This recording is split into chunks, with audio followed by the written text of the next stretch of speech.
I just got off stage, and you're going on stage, and I was thinking about this. It's kind of amazing how much winning we're doing. And you were in the trenches early for MAGA, over 10 years ago. One of the original people, like us at Breitbart. And it feels like we're fighting with ourselves a little bit right now. And do you think it's just for fun, or do you think that there's something more serious here in terms of a rift in the coalition? Because we're doing very well. There's some problems, and we need to sort those out.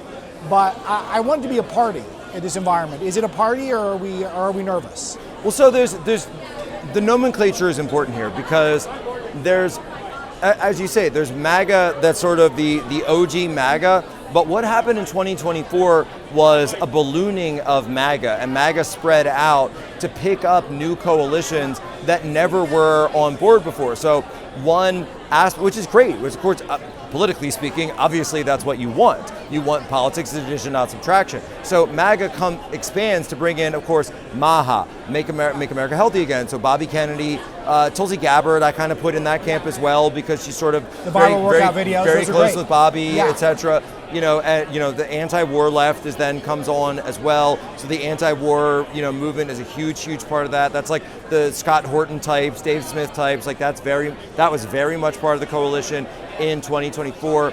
Then you also have and that's also gets you into libertarian world. So now libertarians, Ross Ulbricht, who is speaking here today, by the way. So these are all different buckets that Trump was able to go to in 2024 to drive out votes.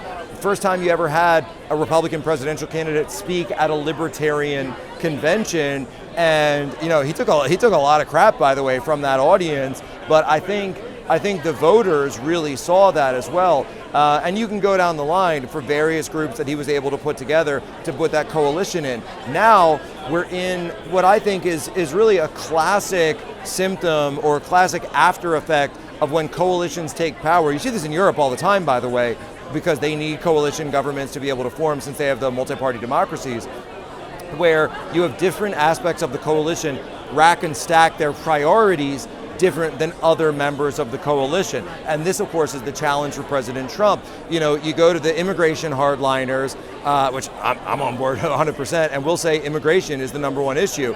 But then you might go to the Hawks and they say no Iran, and the nuclear program is the hardline issue. And then you go to the truthers and the libertarians, they say no, Epstein is the number one issue. And so when you're the president, you only have so much political resource and political capital that you can expend at one time or another. And I think that is the pressure and the tension that you're seeing right now. Yeah, and this is where the left has been so good, is that they have these buckets of coalitions, and they've been able to move them around effortlessly for decades, and that's been their edge.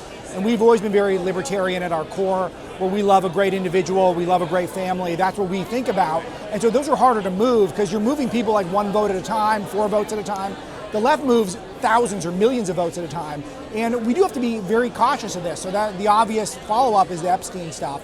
Contextualize why... By the way, can I please. So, and there was that study that came out recently talking about diversity of voices, and it showed the heat map of this, and on the left it was like a closed fist, and on the right it was just this open cloud of different voices. And I said that's exactly what it's like. Now, what you're talking about, though, it's so important for people to understand. So yeah, we can celebrate the fact that we have a diversity of voices, but you also can't forget, though, that politically this is much more beneficial for the left, because they're able to just move in lockstep all the time. They're totally committed. And then even when you get guys like Eric Adams or Cuomo who try to walk out of that, they'll throw you right aside. And then Mondami walks right in and says, this is what we want, because he's right in the middle of where the coalition is, where our leftist force is, so we'll go along with that. So this is a total difference of the way the politics works on either side. They're committed to their vision of what they want the world to be.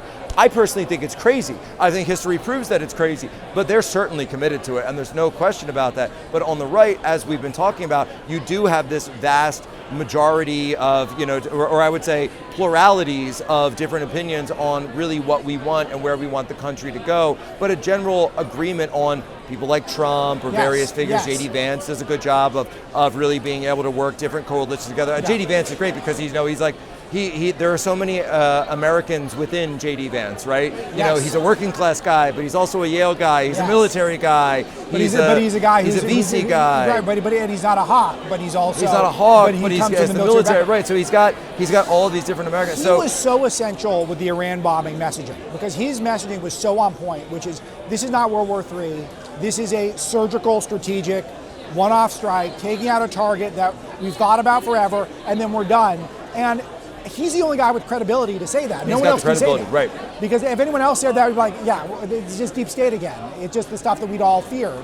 But he was able to kind of thread that needle, which is nice. He was absolutely crucial in that moment. And for people who say, oh, JD's on the out, he's never been more on the in than he is now, because that showed his value to the administration, that his credibility with the base and his credibility, even, by the way, with the media, which, I don't know if he gets as much credit for that as he does, but they know that this is a guy whose word is really something you can take and absolutely put it to the bank. Now, to your other question, that's something that Pam Bondi has found an issue with lately, given her credibility. And let me set this up about your credibility, Jack, because on the online social media warrior front, you and Cernovich are the original two. You guys have been there from day one. The MAGA people riding, headwinds, tailwinds, whatever it is, you've always been there. So explain to us why that movement, your core audience, is so upset about what's going on, because I don't think some people totally get it that aren't totally locked in. No, I think you're right. And look, I would really encourage any of those people, just come to one of these events, come to a Turning Point, come to a rally, come to a CPAC, whatever it is, and meet the base, meet them and listen to them and listen to what they care about. They say, why do you care so much about Epstein for? And it's not that they care about Epstein personally, right? It's that they care that there's this optic that Epstein was somehow involved with a shadowy system that actually has control over our government, over control over our institutions, over control of our lives, and really is in a ruling power over us. MAGA has always been an anti-establishment movement, period, full stop. And so when you sit there and say, as Pam Bondi did, and even when she brought me personally into the White House and hands me this stack of files and says, hey, this is going to be phase 1, and next we're going to see phase 2 and phase 3 and phase 4 and all the rest of it, and tells people, guess what, this is going to be the roadmap to how your government actually operates and how these systems of power are orchestrated behind the scenes, which I think everyone in MAGA, everyone, 100% believe that's the way the world works. And then for her to turn around after saying all of these things and conducting all of the events, one of which I inadvertently became part. I didn't even know we were going to talk about Epstein when we went in that day, and Cernovich as well, sitting right next to me, and suddenly there is no 2, 3, 4, 5, 6. That is what erupted in this massive backlash from the audience, from the average voter, the people out there saying, wait a minute, we were promised truth, we were promised accountability, we were promised justice. Look, we're not trying to go after the victims. Nobody's trying to go after the victims. People want justice for the victims, but more to the point, there's this general sort of feeling that this guy was somehow involved in the tapestry of these power players, which, by the way, look at some of the names on the list. Right? Bill Gates, who was the guy that was on TV every day selling COVID to you and selling vaccines and selling lockdowns to you. And suddenly this guy is tied to Epstein, and it just paints a picture in people's minds about what's really going on, quote unquote. That's what people want justice for. So it ties to COVID, it ties to lockdowns, it ties to vaccines, it ties to so many different buckets of the anger people are feeling because they looked at a government for so many years that just seemed totally out of touch with what the average American citizen was experieing. There's something ironic about what's going on with it because it's such a messaging failure. And it is. Trump is a genius messaging guy. I was just praising JD's messaging. There's so many great messengers in the movement and in the administration, and then just kind of go out there and just tease everyone that we're going to get answers. I think that was really a huge mistake because we were all under the impression we were finally going to get some info that was hardcore, and then we got nothing. I think that's really a cardinal sin. No, it absolutely is, and I do put that, I saw that mainly coming from Pam Bondi more than the president himself. Actually, he did visit that room while we were in there, but that was sort of a, hi, how are you? I don't even think he knew that any of this was going on. And he did, it was so gracious, brought us into the Oval, all the rest of it, but never once did we hear or discuss with him anything regarding Jeffrey Epstein. Because this whole thing was supposed to be just a meet and greet, a series of policy briefings, JD was there as well, but we never talked about Epstein. It was Pam Bondi and her office that was really driving the train on all of this, which, okay, fine. If we're going to do that, let's do it. Let's do it the right way. Let's do it the real way. And I think it's something where that, look, when you're the president, you have to govern, and you have to govern the whole country. There's so many issues going on, all of a sudden you're dealing with a nuclear program in Iran, then suddenly there's a flood down in Texas you have to go deal with, and he's not really holding the rallies the way that he used to. He's not doing podcasts the way that he used to, and I think that it's because, I don't blame him for this. I think it's just part of the realities of the job that you're going to be pulled and stretched in a million different directions, that possibly that signal doesn't get where it needs to go. Exactly, and there's so many different audiences to hit, and they did such an amazing job hitting every one of them on the campaign. Those people need to be talked to right now, I think. So you're about to go on stage. What's the core message to this audience, as a base audience, people who are in tune with everything? What are you saying to them?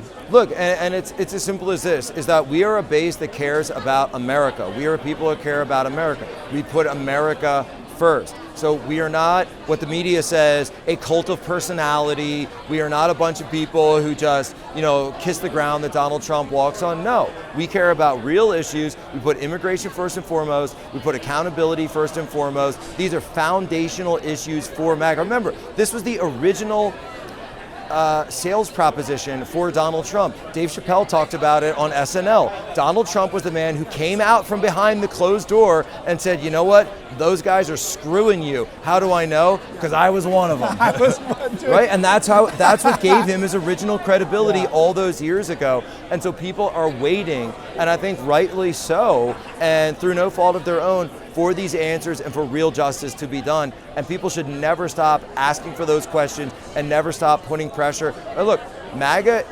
it's just a MAGA fight club. We've been fighting since day one, since the day of the escalator, and we're not going to stop. No, and it's fine. It's all fine. And it's all good. Yeah, it's all good. We're going to work it all out, and we should have a good time while we're doing it. Hey, look, MAGA's a family, and look, every family's got family drama, so okay, it's a little family drama, but we're still a family. Yeah, no, I think most of our movement leaders get it, which I'm very relieved about, so don't be too concerned. Jack Posobiec, Human Events Daily. Everyone should check out Jack's show. It's terrific, Real America's Voice and podcast, and everyone already follows you on Twitter anyway, so thanks, Once Jack. in a while, appreciate it, man. Appreciate it.